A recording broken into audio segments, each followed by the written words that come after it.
She dismissed what she saw as merely seeing things, a foolish disregard for the truth. Welcome to the Charon Files. The stories you are about to hear are testimonies from living witnesses of what moves beyond understanding, of what refuses to be explained. Each of them stood at the edge of what is known and looked into what lies beyond it. My name is Charon, Ferryman of the Dead, the one who waits at that edge. What follows is what they brought back. May they prepare you for your own future encounters. For 14 episodes, we have walked the shifting sands of the Slipstream, witnessing moments where reality itself seemed to flex and distort. As this archive closes, we hear 3 final echoes, testaments to the uncanny fluidity of existence. There are instances when the self is mirrored, when one's own form or voice becomes an impossible stranger, or when the very fabric of linear time snags, trapping consciousness in an endless, looping present. These accounts reveal that our perception of a stable, linear reality is an illusion. The Slipstream is not an anomaly.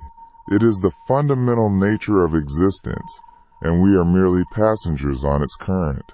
How much of our reality is truly ours, and how much is simply an echo?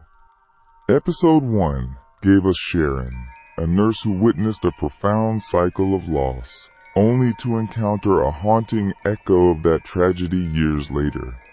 We now turn to Justin, in Fairfax, Virginia. Holy fuck, just got trapped in an infinite, never-ending loop. I have had trouble sleeping, sleep apnea for a while, been meaning to get a machine to help but been putting it off. I was at work, scrolling TikTok while on the toilet, as somewhat usual, but I began nodding off without meaning to.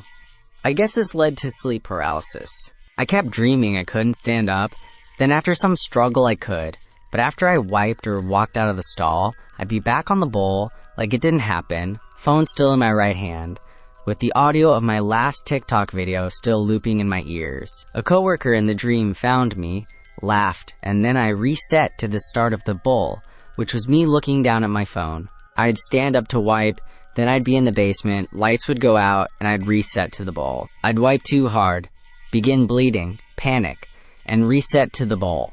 Each time my arms and legs felt heavier, maybe because of a lack of blood flow in real life. All while I was trying to pause my phone because it was playing and replaying on loop that stupid 30-second audio. Legitimately, I was in fear and panic. I didn't realize it was a dream, just that I was stuck and couldn't get up. I tried force holding my power button to turn off the phone. Nothing. I tried lowering the volume. Nope. I eventually managed to smash my phone into the toilet paper holder. It stopped for a second, then began again, like I never hit my phone. I just wanted out. After more resets, I'm telling you, there were dozens of attempts and resets back to that same point of looking down at my phone, I eventually fell over. I actually woke up, I think, as my face hit the wall at work. My leg was beyond numb, my arm similar. The audio of the dumbest TikTok I've ever heard was playing in my ear. I finally paused it.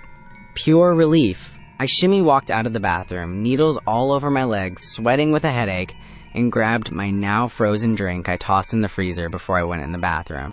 I honestly still thought I might reset back to the start of the bowl, but nope, I'm awake. Thank God I'm making sure to move forward with my sleep study and getting that apnea machine, laughing my ass off. I never want to take an infinite shit again while listening to the worst audio of my life.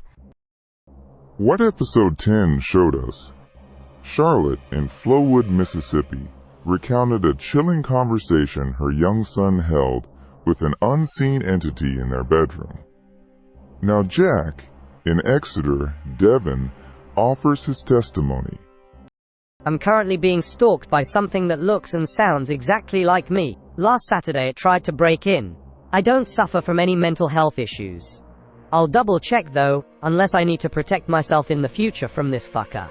Someone asked, how do we know you're the real you, huh? Regarding the suggestion to go to, get some carbon monoxide monitors and set up some cameras. I'll double check the carbon monitors, especially as I've been experiencing migraines and generally feeling unwell recently. Cameras are a go-to, so I'll get some installed. Someone else asked, maybe it's future you time traveling to the past to warn you. Interesting though, to the person who said, I literally live in Devon and I'm freaking out reading this post, laughing out loud. Whereabouts are you? I'm currently at my parents' in Exeter, but I live just outside Totnes.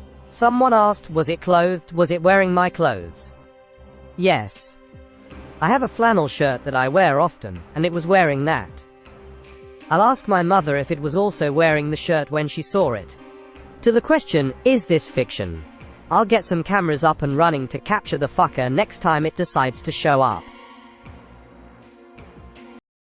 Before we continue, Episode 12, Rebecca in Massachusetts described a sudden and terrifying transformation during her morning drive.